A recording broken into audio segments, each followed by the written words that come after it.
여러분 안녕하십니까? 뉴스데스크 제주입니다. 중앙정부의 권한을 제주도가 넘겨받아 자치권을 확대하는 제주특별법 개정안이 국회를 통과했습니다. 앞으로 어떤 점이 달라지는지 또 풀어야 할 과제는 무엇인지 송원일 기자가 보도합니다. 더 빠르고 편리하게 대중교통을 이용할 수 있도록 하기 위해 2017년 도입된 버스 전용 차로제. 지금까지는 도로교통법 시행령에 따라 다른 지역과 동일하게 운영해야 했습니다. 그러나 앞으로는 제주 실정에 맞게 전용 차로의 종류와 통행 가능한 차종을 자율적으로 결정할 수 있게 됩니다.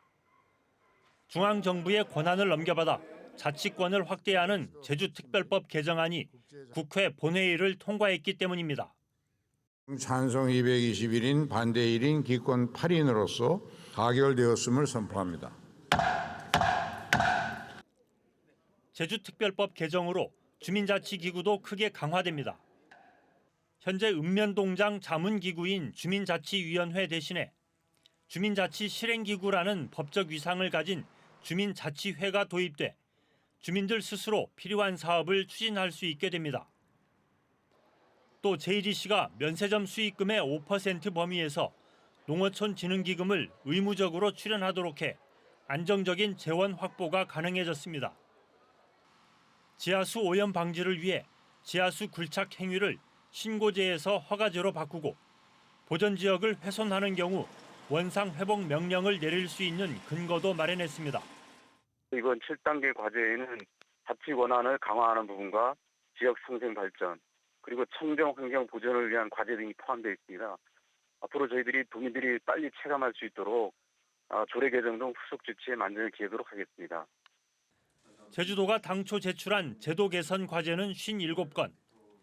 그러나 정부 협의와 국회 심사를 거치면서 행정시장 직선제 등 27건이 삭제돼 아쉬움을 남겼습니다. 행정시장 직선제가 이게 물 건너갔기 때문에 현재 진행되고 있는 행정체제 개편 공론화 과정을 거친 후에 최적의 대안을 이제 결정해야 하는 과제가 남겨져 있고요. 고도의 자치권 확보를 위한 제주도 도정에 좀 더 분발이. 특히 지금처럼 시간과 행정력을 투입해 정부 권한을 하나씩 이양받는 방식 대신에 포괄적으로 권한을 넘겨받기 위한 전략 마련이 시급한 과제로 떠올랐습니다. MBC 뉴스 송원일입니다. 최근 성수기를 틈타 다른 지역의 렌터카를 몰래 들여와 빌려주는 불법 영업이 기승을 부리고 있다는 소식 전해드렸었는데요. 제주도가 단속을 해도 실질적으로 행정 처분을 내릴 규정이 없어 이 제도 보완이 시급해 보입니다. 박주연 기자가 취재했습니다. 여름 휴가철을 앞두고 이루어지고 있는 불법 영업 렌터카 단속 현장. 관광지 주차장을 잠시 점검하자 다른 지역에 등록된 렌터카가 계속해서 나타납니다. 이렇게 적발되는 불법 영업 렌터카만 하루 평균 20여 대입니다. 매년 여름 성수기만 되면 도내에 등록되지 않은 차량들이 도내에 약 1,000여 대 정도 추정하고 있지만 그 차량들이 들어오면서 저희 도내 업체에 많은 피해를 주고 있습니다. 문제는 단속해봤자 별 소용이 없다는 겁니다. 관련법 시행령에는 이 같은 불법 영업은 렌터카 업체 주사무소가 있는 관할관청이 행정처분을 하도록 되어 있습니다. 그러나 제주도가 지난 4월 불법 렌터카 38대를 적발해 관할 지자체로 넘겼지만 해당 지자체에서 내린 행정처분은 한 건도 없었습니다. 해당 지자체들이 장기 렌터카라 불법 영업이 아니라며 행정처분은 하지 않은 것입니다. 문제는 형식적인 점검입니다. 장기 렌터카를 확인하기 위해 계약서와 차량 선적 확인서, 월별 임차비, 입금 내역서까지 확인해야 하지만 계약서만 확인할 뿐입니다. 영업 현황인 거잖아요. 사업자한테 전화 드릴 기능은 그냥 그 계약서만 달라고 말씀을 드려갖고 그 수익금이라든가 그 임차료 그 들어온 부분은 제가 확인까지는 안 했습니다. 쟁점은 단속 권한을 주사무소가 있는 지자체에 줄 것인지 영업소가 있는 지자체에 줄 것인지입니다. 제주도는 지난 2021년부터 영업소 기준으로 단속해야 한다며 도내 불법 렌터카 1,000여 대를 적발해 과징금 처분을 내렸습니다. 하지만 과징금과 행정처분은 모두 무효가 된 상황. 제주에 영업소만 둔 렌터카 업체들이 제주도가 단속 권한이 없다며 낸 행정소송에서 이겼기 때문입니다. 각 영업소 관할 지역의 등록, 자동차 등록 업무하고 처벌 내용을 각 지자체야 그쪽 지자체에서 관리가 가능하고 아마 이런 불법 영업이 근절될 걸로 보고 있습니다. 해마다 여름 성수기에 한 몫을 챙기려는 불법 렌터카들이 기승을 부리면서 도내 업체와 도민들의 피해가 커지고 있는 만큼 제도 개선이 시급해 보입니다. MBC 뉴스 박주연입니다. 제주시의 한 중증장애인 거주시설이 운영을 그만하겠다며 이 자진 폐지 절차를 밟고 있는데요. 관리 책임을 가진 행정당국이 형사 고발 말고는 이 뾰족한 대책을 내놓지 못하고 있는 가운데 중증장애인들은 거리로 내몰리고 있습니다. 김하은 기자입니다. 생업을 뒤로하고 피켓 시위에 나선 사람들. 이들이 거리로 나선 이유는 가족이 거주하는 중증장애인 시설이 2달 전 문을 닫겠다며 통보했기 때문입니다. 집에서는 아무래도 저 같은 경우는 저 혼자다 보니까 직장도 나가야 되고 사실상 저희 같은 경우에는 그 집에서는 좀 케어하기가 힘든 상황입니다. 장애인 학대 등으로 2차례 행정처분을 받은 해당 시설은 후원금이 끊기고 재정 상황이 나빠지자 지난 3월 이사회에서 폐쇄를 결정했습니다. 특히 전원 조치에 대해서는 부모자와 분명한 협의를 이루어가면서 2, 3년 동안의 기간을 둬가면서 이제 해야 되는 문제인데 이 법인이 이제 결정하는 거에 대해서 아예 비밀리에 그리고 접수하는 것도 비밀리에. 이 시설에 거주하는 중증장애인들은 모두 37명. 하지만 제주시에 있는 중증장애인 시설 10곳도 모두 포화 상태입니다. 문제가 불거진 지 석 달이 다 돼가지만 뾰족한 대책은 없는 상태가 이어지면서 행정당국이 손을 놓고 있다는 비판도 제기됩니다. 행정은 행정답게 결단을 내려야 된다. 시설을 폐쇄하면 임시시설장을 우리가 행정에서 파견할 수 있거든요. 네. 임시시설장을 선임해서 이 시설이 정상화될 수 있도록 노력부터 해나가라. 하지만 시설 관리 주체인 제주시가 내놓은 답은 사실상 시설을 임의로 폐쇄할 경우 관계자를 형사 고발하겠다는 것뿐입니다. 그러니까 일단은 그 임시시설장 파견을 하라라는 내용도 그 시설에 대한 그 저희가 강제로 점거해서 운영을 할 수는 없는 상황이라서 그러니까 법인의 협조가 필요한 상황이에요. 17년째 운영하면서 매년 10억 원 정도의 국고 보조금을 받은 시설의 무책임한 결정에 장애인들이 하루아침에 거리로 내몰리고 있습니다. MBC 뉴스 김하은입니다.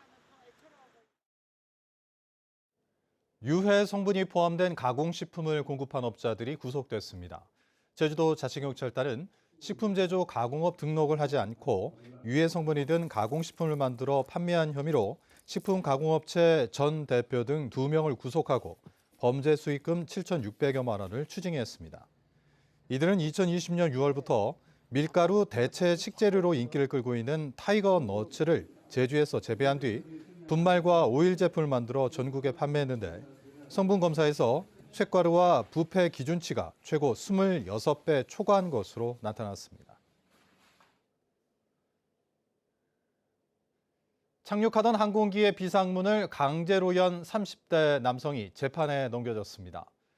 대구지검 공공수사부는 지난달 26일 제주를 출발해 대구공항에 착륙하던 아시아나항공기의 비상구 문을 연 혐의로 30대 남성을 구속 기소했습니다. 검찰은 이 사건이 국내 최초 사례로 항공기 운항에 중대한 위험을 초래한 범죄라고 밝혔습니다. 제주 제2공항 반대단체들이 다시 한번 주민투표를 요구했습니다.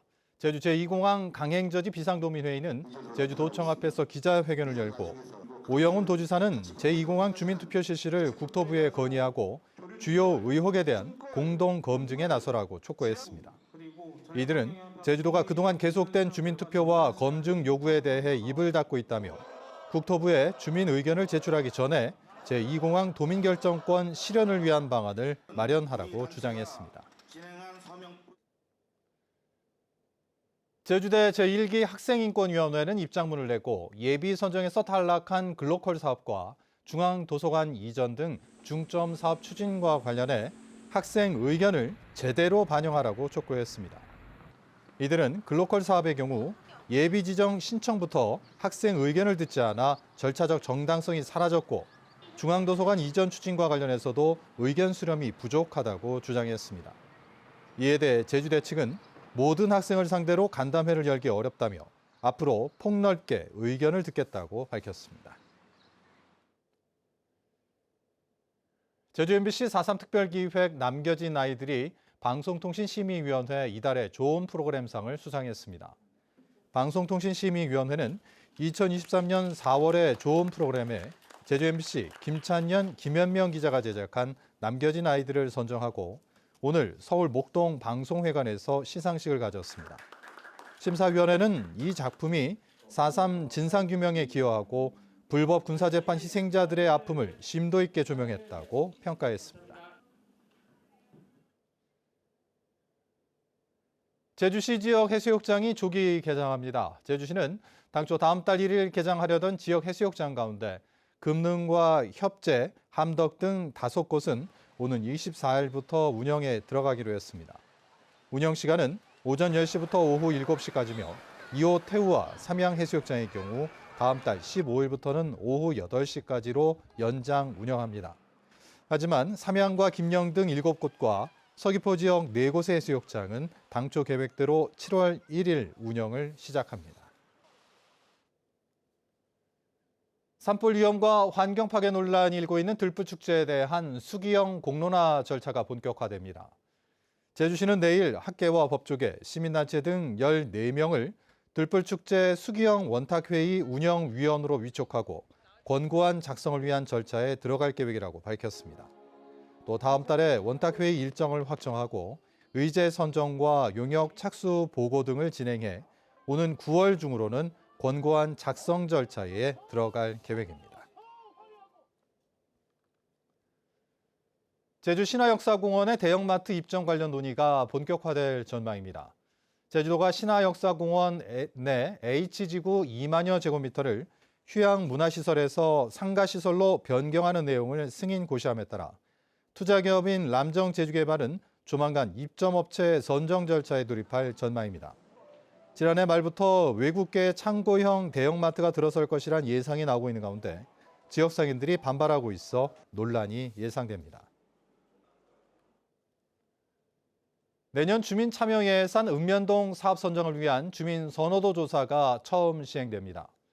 제주도는 오늘부터 열흘 동안 43개 읍면동 주민센터에서 설치된 사업 설명 패널에 주민이 스티커를 부착하는 방식으로 선호도 조사를 진행한다고 밝혔습니다.